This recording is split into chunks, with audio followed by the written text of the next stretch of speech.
Bueno, tengo diría yo, la muy interesante oportunidad de poder conversar con las dos principales autoridades económicas de nuestro país.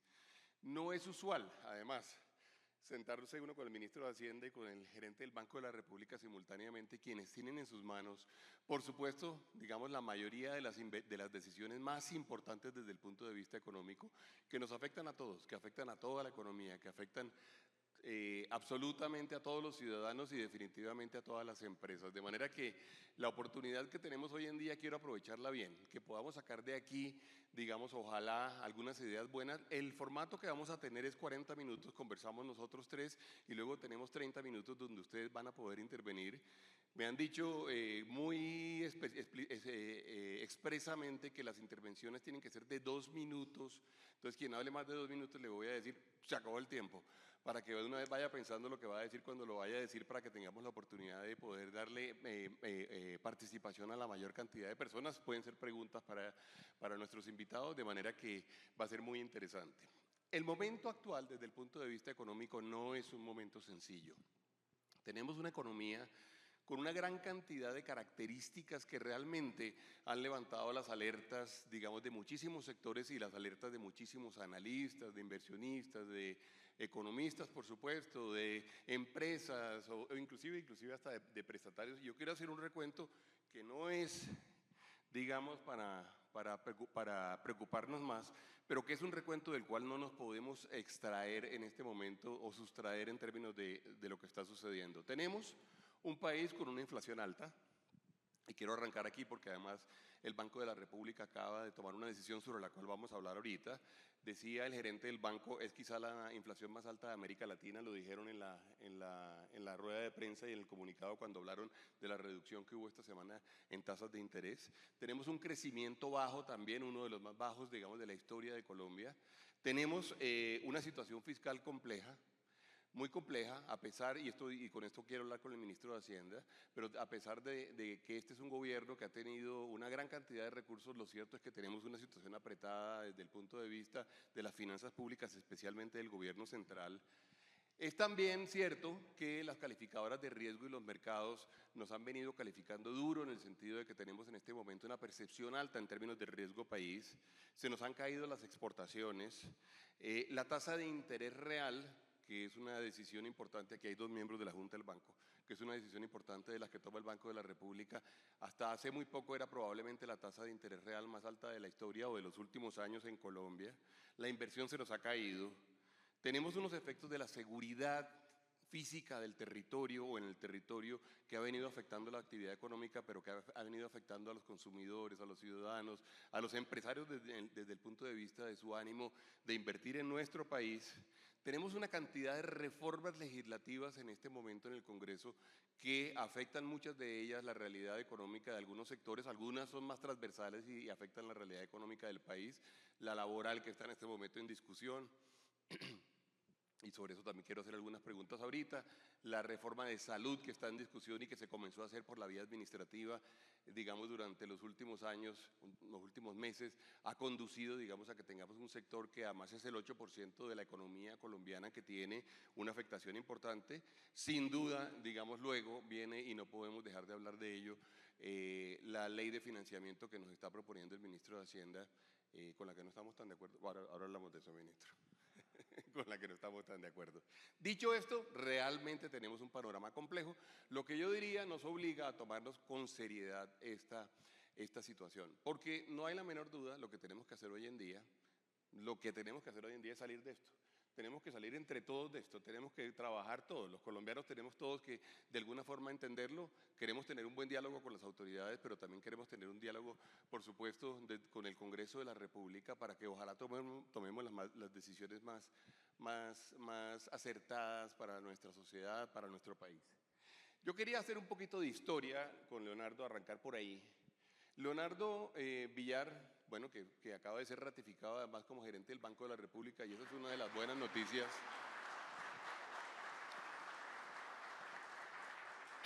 de las buenas noticias que se presentaron esta semana, se lo hemos dicho casi todos, yo estuve al lado de él un rato y todo el mundo venía y se lo decía, y no es solo por él, porque se lo merece, porque tiene los méritos, sino porque realmente la sociedad económica, el mundo económico, el mundo inclusive político, considera que es una muy buena noticia que él siga al frente del banco, pero lo hablábamos también con el ministro, esta fue una decisión que se tomó con el apoyo del gobierno, fue una decisión que al final fue una decisión unánime, digamos, en términos de la Junta del Banco de la República. Entonces esto significa que al final lo que tenemos es, digamos, a Leonardo enfrente a esto. Leonardo también ha hecho otras cosas, digamos, desde el punto de vista económico en su historia. Él fue, por ejemplo, viceministro de Hacienda en los años 90, ¿de qué año a qué año, Leonardo?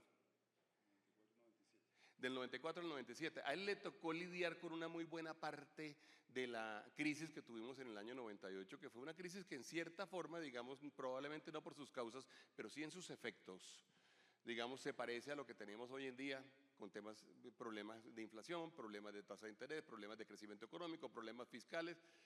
¿Qué puede uno, digamos, traer como aprendizajes, Leonardo, de todo eso que se hizo en el año 98, bien o mal? Para lo que debemos hacer hoy en día. Si tú estuvieras del otro lado, ya no en el Banco de la República, sino como estabas en ese instante y viviste, digamos, toda esa historia, ¿qué pudiera uno decir que podemos nosotros traer de eso hacia acá y que podemos utilizar como experiencia y como conocimientos y aprendizajes, digamos, que ha tenido este país no hace tanto tiempo? Te daría la palabra para arrancar con eso. Bueno, muchas gracias, Bruce, y un placer estar acá en este evento con esta convocatoria tan destacada. Me parece una excelente pregunta porque me permite destacar lo que creo que es el papel que ha cumplido tanto el banco como el gobierno en la parte macroeconómica en el periodo reciente.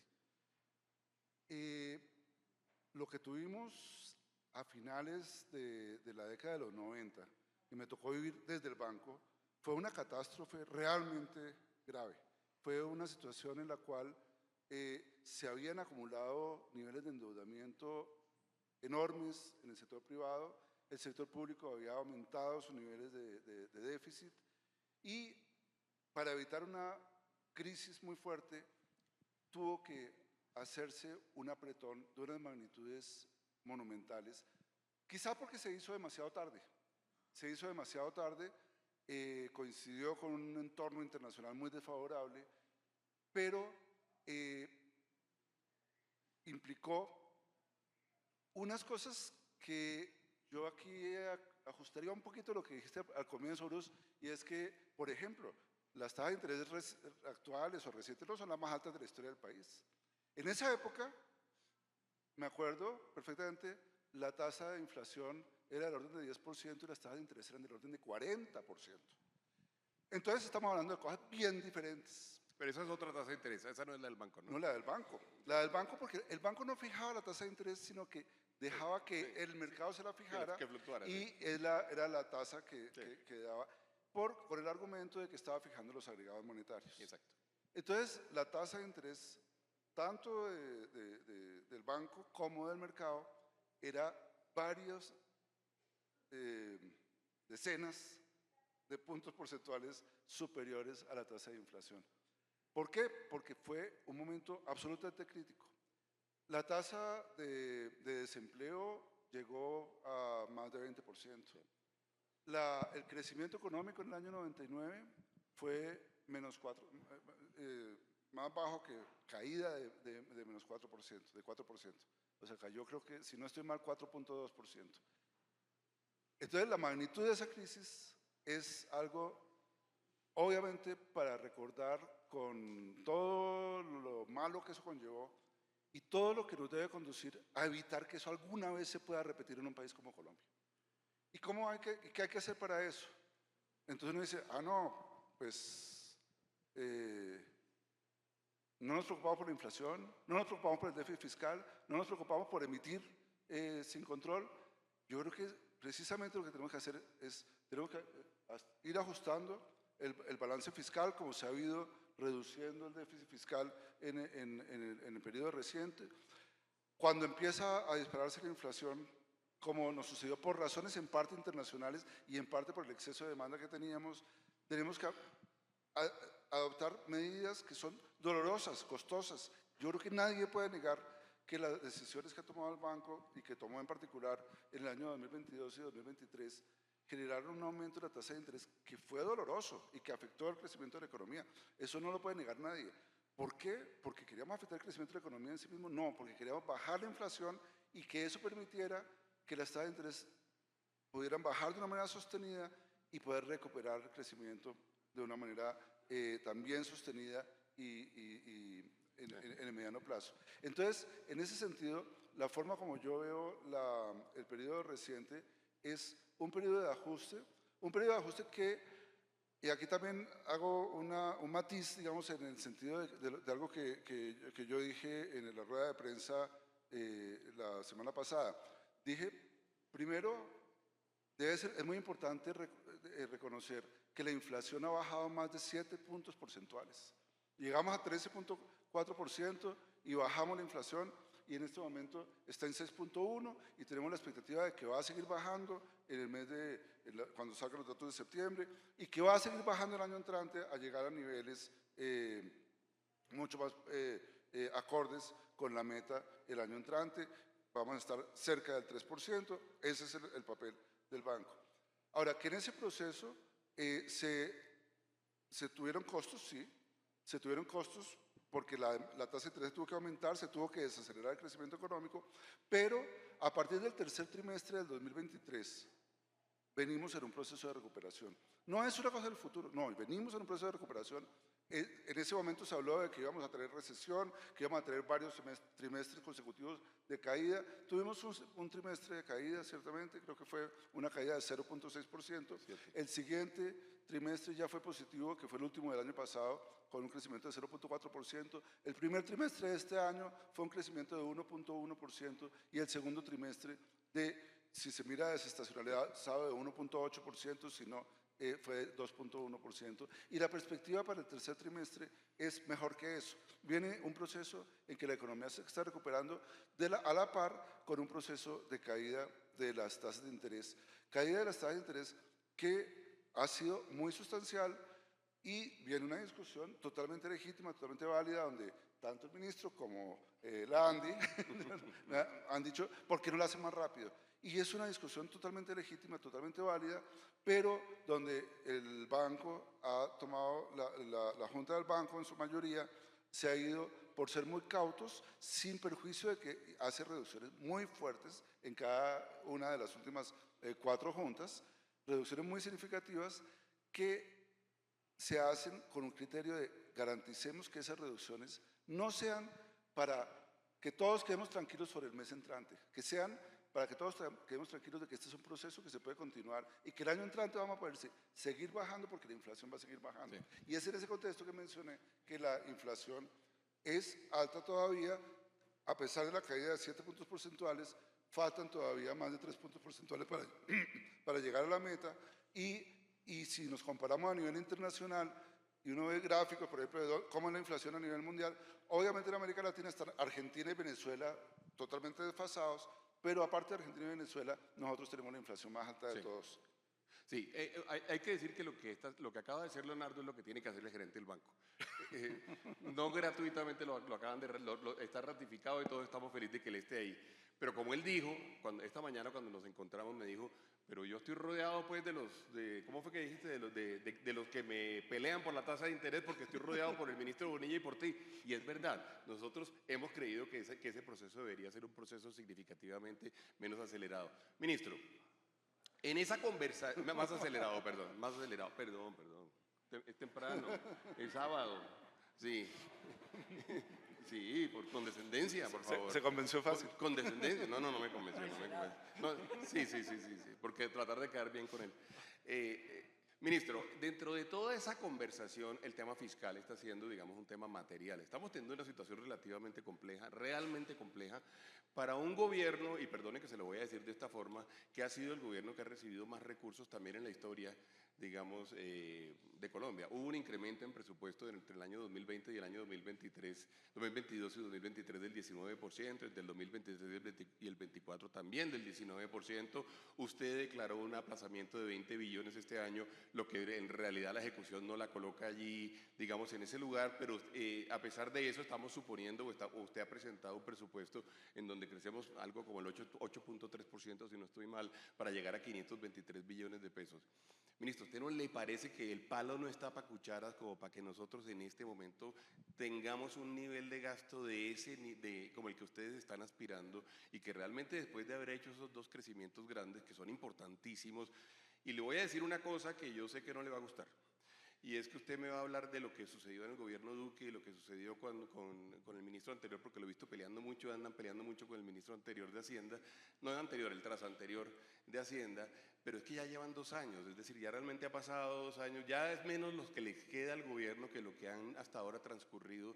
¿No le parece a usted que este es momento realmente de apretarse el cinturón, de hacer un ajuste como dice el gerente del banco y decir vamos a hacer este ajuste, hagámoslo hoy, hagámoslo seriamente y démonos el lapo de que no gastemos tanto el año entrante? Tenemos una base grande en este instante de gasto porque el presupuesto que viene ha crecido. ¿No le parece a usted que eso es lo razonable en lugar de tratar de forzar, digamos, la economía para tener un mayor crecimiento del presupuesto?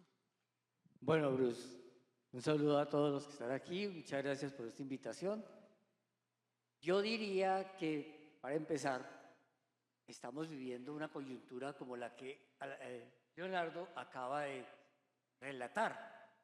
Un extraordinario incremento del endeudamiento. No se trata de mirar para atrás. 200 billones de pesos fue el endeudamiento de pandemia. No fue para inversión, se fue a gasto corriente. No hay competencias. Estamos haciendo el ajuste que usted está pidiendo. Pero ¿qué significa el ajuste que usted está pidiendo? ¿Qué estamos haciendo? Que ese endeudamiento creciente lo tenemos que pagar en muy poco tiempo. Y este gobierno está comprometido pagándolo. Entonces voy a poner el caso emblemático. El gobierno se endeudó con el Fondo Monetario Internacional 5.400 millones de dólares año 2020, se fue en gasto corriente, lo tenemos que pagar entre el 24 y el 25. Es innegociable. Es el mejor mensaje a las calificadoras de que el país sí está cumpliendo los compromisos. ¿Eso qué significa? Que en este año 24 hemos pagado ya 3 de 8 cuotas. Eso significa que vamos a pagar este año 11 billones de pesos y en el año 25 otros 11 billones de pesos. Ya no lo pongo en dólares, sino en pesos. No lo puedo recortar del presupuesto, tengo que sacar los recursos para pagarlo, pero esa es la menor de las deudas. El tema es, en el proceso de endeudamiento, ¿en qué quedamos? Que en el año 2023 tuvimos que pagar 75 billones de pesos. Ahí no había nada para el Fondo Monetario. En el año 2024 estamos pagando 95 billones de pesos. 11 van al Fondo Monetario. Eso quiere decir que estamos pagando 84 billones de otras deudas. Y esas otras deudas también aprietan el cinturón. Y lo estamos ajustando. Y eso depende de cumplamos o no cumplamos con la regla fiscal. ¿Y cuál es la previsión para el año 25? Que es la discusión del presupuesto y la que usted quiere que no pongamos una ley de financiamiento. Que hay que pagar 112 billones. Y yo no puedo decir que voy a pagar 90. No, hay que pagar 112. Porque eso es lo que está comprometido. Eso ya está planteado. De esos 11 billones serán para el Fondo Monetario. Pero ya ahora mire, hay que pagar 101 de otras deudas. Financieras. ¿Qué estamos haciendo? Procesos de rollover, buscando recursos frescos, pasando la deuda un poco más para adelante, aplanando los perfiles de vencimiento y organizando la casa para dejar realmente bajar del 61% del PIB en deuda que fue lo que quedó en el 2021, a el 55% que es el umbral, dejarlo por ahí. Es decir, no vamos a volver aquí a hablar en muy pocos años de deuda del 47%, 48%. Vamos a seguir hablando del 55%. Pero, y entonces usted me dice, apriétese el cinturón y no pelee con Restrepo. Restrepo dice que dejó la casa resuelta. ¿Sabe que hay otra deuda que es la no financiera? La deuda no financiera es el déficit del Fondo de Estabilización de Precios de los Combustibles. Y eso sigue siendo tema del día. Es cierto. Sigue siendo tema del día. ¿Qué fue lo que pasó ahí? Pues que el gobierno en su momento congeló los precios de los combustibles, y eso prácticamente fue enero del 2020, antes de pandemia. O sea, no puede decir que fue por pandemia. Está congelado desde antes de pandemia. Y quedó congelado, y los únicos incrementos que hicieron fueron los relacionados con los impuestos, porque los ajustes de impuestos hay que hacerlos todo el tiempo. Entonces, esos fueron los únicos ajustes que hicieron en materia de diésel y gasolina. Resultado, el déficit del Fondo de Estabilización de Precios de los Combustibles fue de 11 billones en el año 2021. ¿Dónde lo pagaron? Del presupuesto. ¿De dónde sacaron la plata? Del presupuesto. ¿Cómo financiaron ese presupuesto? Con los ingresos corrientes de la nación. Y está puesto en los gastos de funcionamiento, no es de inversión. Déficit del 2022, 37 billones de pesos. Habían acabado de aprobar la reforma tributaria del 21. Ese déficit del 2022 se pagó en el 23, porque se paga con un año de retraso. Eso quiere decir que en el 23 teníamos dos reformas tributarias, la del 21 y la del 22. Se comieron. El déficit de Fondo de Estabilización de Precios de los Combustibles se comió esas dos reformas. Entonces recibimos ingresos extraordinarios, pero para pagar esas deudas. 24. El déficit del 23 quedó en 20 billones porque ajustamos el precio de la gasolina. Es decir, comenzamos a cerrar la brecha. Sí. Y este año va a quedar en 11 billones, quedando todavía por resolver el tema del diésel. Le vamos a entregar al próximo gobierno el tema resuelto, que es cerrar la brecha. El tema resuelto no es páguelo del presupuesto. El tema es cerremos la brecha y ahí sí destinamos recursos para otras cosas. Ministro, yo quise, la verdad es que cuando comenzó a hablar Leonardo y cuando comenzó a hablar usted, lo que están diciendo es tan importante que uno tiene que dejarlos que, digamos, que terminen y que hagan el speech completo, digamos, porque las dos cosas son absolutamente importantes para la economía. Yo aspiro que las próximas respuestas las podemos dar un poco más cortas, no tenemos tantos minutos y para que podamos hablar con la gente, de acuerdo. No, pero me parece perfecto lo que lo dijo, porque lo tenía que haber dicho, eso estuvo bien. Le quisiera decir, eso que usted dice es cierto, y hay una gran cantidad de necesidades, y siempre hay necesidades, y hay una gran cantidad, el listado de cosas que tenemos que pagar es inmenso. Sin embargo, también es cierto que, por ejemplo, gastos como el gasto, por ejemplo, en servicios de personal, en burocracia, digamos, de alguna forma, ha crecido el 49% entre el año 2022 y el presupuesto que usted presentó del año 2025, que eso, 49.5, digamos, en términos nominales, que en términos reales es cerca del 24%, eso ha crecido, ministro.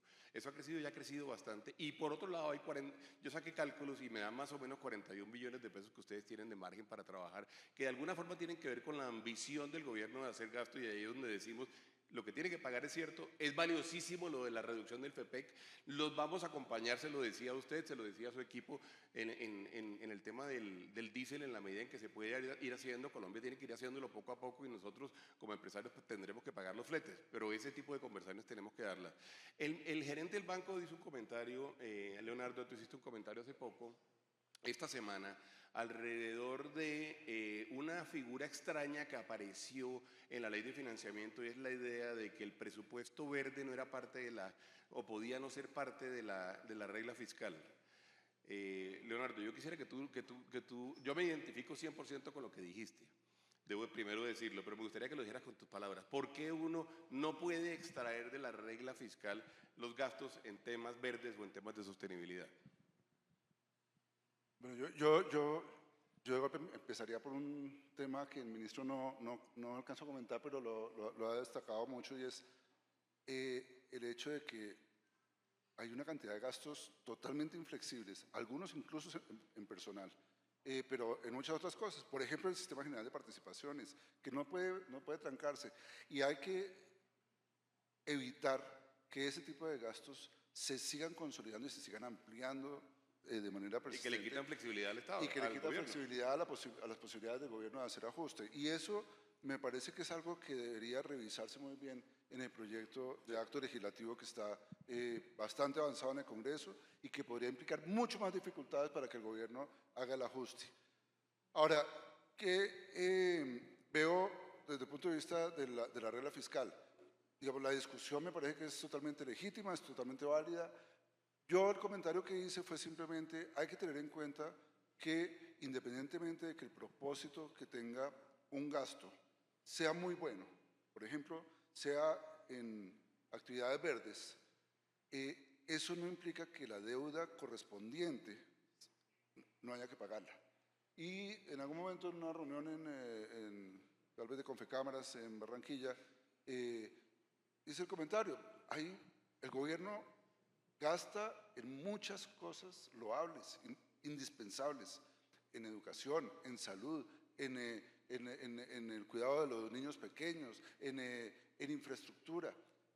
Si uno empieza a decir que por la importancia del tema, la deuda que eso genere debe contabilizarse distinto, podemos terminar en que la deuda del gobierno no importa, porque el gobierno gasta y se presume que gasta en cosas absolutamente fundamentales. Y lo digo porque pareciera que cuando uno dice clasificar deudas verdes como deudas que no cuentan para la regla fiscal, podría pensar, ah, no, es que si no nos deja clasificar por fuera, quiere decir que no le importa el cambio climático. No, por supuesto que me importa el cambio climático, a mí personalmente, y por supuesto que es fundamental hacer gastos, inversiones en combatir y mitigar los efectos de ese cambio climático. Pero también es fundamental apoyar a los niños, apoyar la infraestructura, apoyar la salud, apoyar la educación. Pero entonces, lo que gastemos en educación sí cuenta para la deuda, pero lo otro no. Entonces, lo que digo yo, lo importante es, ¿crea deuda o no crea deuda? Y la regla fiscal está diseñada para que lo que cree deuda, lo que genere aumentos de la deuda, se trate de controlar. Y creo que ese principio de tratar de evitar que la deuda crezca demasiado y que por lo tanto la regla esté diseñada para que la deuda no aumente mucho, sino que se vaya acercando a esa ancla del 55% que se estableció en la ley, pues creo que es un principio válido independientemente de para cuáles propósitos van los recursos que se gastan. Eso es básicamente lo que dije. Es una discusión muy abierta, está empezando el tema planteado y entonces y es una posición obviamente de carácter totalmente personal porque no es un tema que corresponda directamente al banco. Sí. ¿Alguna reacción, ministro, a eso o ninguna? No, yo estoy de acuerdo con lo que dice Leonardo. El tema de la deuda es deuda, independientemente de dónde se ajuste. Pero varios países ya en Europa esencialmente han planteado diferenciar procesos que vayan dirigidos a la descarbonización del planeta de deudas corrientes, porque esas que van dirigidas a procesos de descarbonización pueden encontrar condiciones más favorables, plazos más amplios y que puedan tener un tratamiento diferencial. Y en ese sentido, algunos países ya han avanzado en la discusión de que sí puede haber una regla fiscal verde, siempre y cuando le demos ese tipo de tratamiento preferencial, diferencial, encontremos recursos frescos, más baratos y que vayan dirigidos efectivamente a esos mecanismos, a ese en particular, que descarbonicemos el planeta, dejemos de consumir tanto combustible fósil, tratemos mejor el agua. Mira los problemas que estamos viviendo de agua en Colombia, un país que es de uno de los más biodiversos del mundo en periodo de sequía de agua. Ministro, me leí con mucho cuidado, digamos, el texto de la ley del proyecto de ley de la ley de financiamiento y le debo decir que la exposición de motivos me hubiera gustado escribirla a mí. Tanto la comparto como que me hubiera gustado escribirla a mí, pero sobre todo me hubiera gustado escribirla a mí para presentársela a su antecesor cuando él estaba haciendo la reforma tributaria del año 2022. Ahí hay una gran cantidad de reconocimientos sobre los efectos adversos que produce sobre la economía el incremento de algunos impuestos. Está muy claro, por ejemplo, y ustedes lo dicen en un cálculo que yo le digo, como le digo, me hubiera gustado tenerlo en ese instante. Ustedes dicen por cada un 1% que se aumenta el impuesto de renta empresarial decrecerá en 0.4% el Producto Interno Bruto total del país. Cosas de esa naturaleza que en realidad era un poco la argumentación que nosotros hacíamos. De manera que lo felicito por ese texto, porque es un texto serio.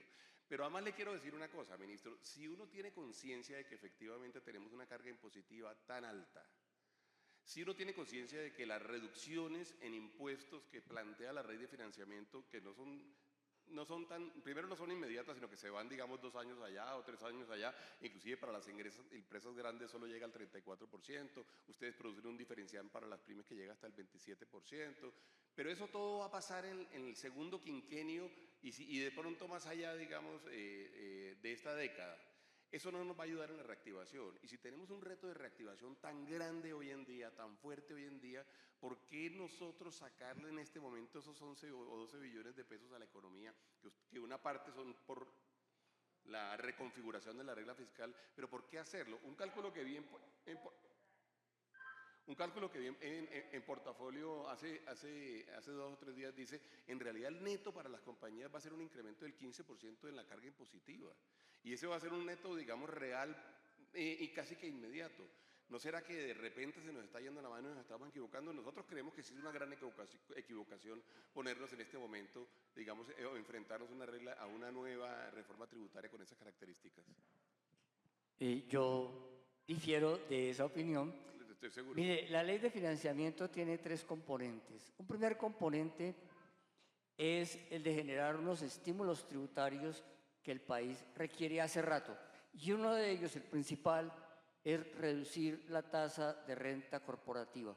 Porque este país requiere de verdad redistribuir las cargas del impuesto a renta. Pero no se va a dar ahorita, eso no nos va a ayudar con la reactivación. Perfecto, pero yo creo que un gran error de las reformas 21-22 fue haber dejado fija la tasa del impuesto a renta corporativa y en un nivel tan alto. El proceso es aquí empezar a reducirla en el tiempo y poco a poco se van a sentir los ahorros en las empresas para que desarrolle la inversión. Este es el momento en que hay que hacerlo y hay otros estímulos para desarrollar otro tipo de actividades. Hay un segundo componente que es buscar recursos adicionales y cuando se está buscando recursos adicionales estamos yendo a los resquicios que tiene el estatuto tributario.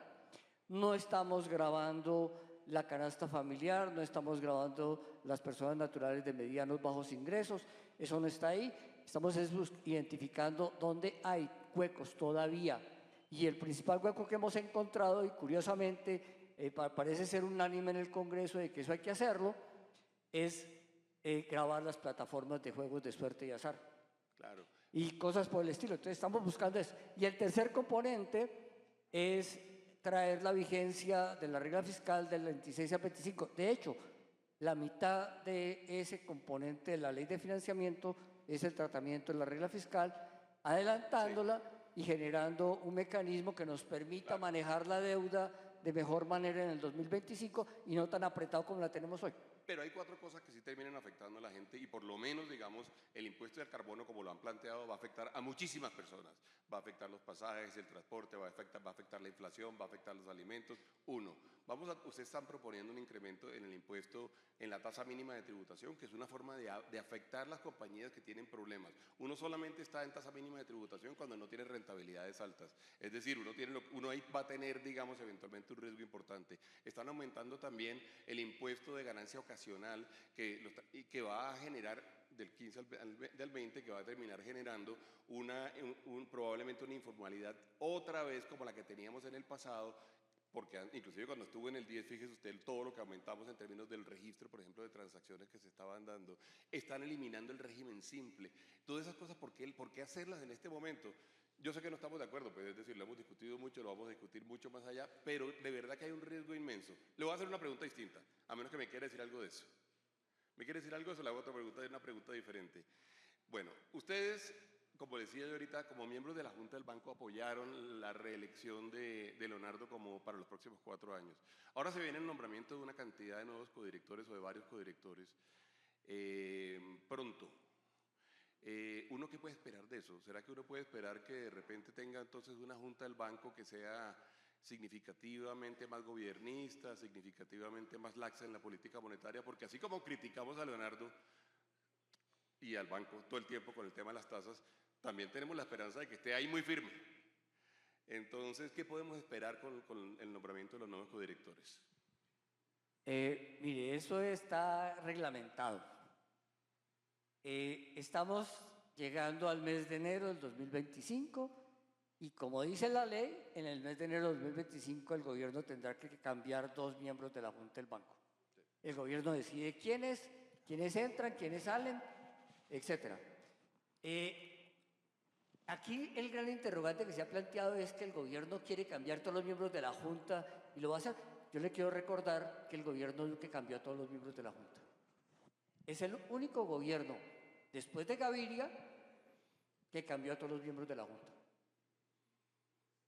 Es decir, construyó, si se lo plantea en los mismos términos, construyó una Junta para que lo apoyara. Si es así, yo cuando veo los miembros de la Junta, no necesariamente veo una Junta gobiernista, ni que lo ha apoyado, ni nada por el estilo. Ahí hay unas personas técnicas importantes y lo que estamos buscando y seleccionando son personas de trayectoria profesional, técnicas importantes que vayan a contribuir a desarrollar la política monetaria y que introduzcan y desarrollen una discusión también sobre hasta dónde el banco puede trabajar la política cambiaria. El banco en general trabaja muy poco en la política cambiaria, se concentra más en la política monetaria, pero si uno vuelve a los principios de la constituyente, hay temas del banco que hay que seguir desarrollando. Entonces, ahí van a haber personas técnicas, profesionales. Bueno, esa es la respuesta que uno quiere oír de un ministro de Hacienda y de un gobierno respecto de esa duda, que es una duda que está, digamos, en el ambiente. Leonardo, para terminar, digamos, antes de entrar con las preguntas del público, una pregunta muy directa respecto de una crítica que particularmente yo he hecho, y el ministro ha sido más cauto en eso, y es cómo hacer para involucrar al Banco de la República mucho más en la reactivación económica. Muchos de nosotros tenemos la impresión de que para el banco es una prioridad muy lejana versus la prioridad, digamos, del control de la inflación, la de la reactivación económica. ¿Tú de verdad crees que nosotros podemos esperar del banco, digamos, una política monetaria que ayude a la reactivación? Nos preocupa muchísimo el desempleo, nos preocupa muchísimo la caída en la inversión, nos preocupa muchísimo la demanda de bienes durables y semidurables. ¿Podemos esperar algo de eso o nos apretamos el cinturón? Yo quisiera simplemente reiterar lo que traté de decir ahorita y he tratado de decir siempre.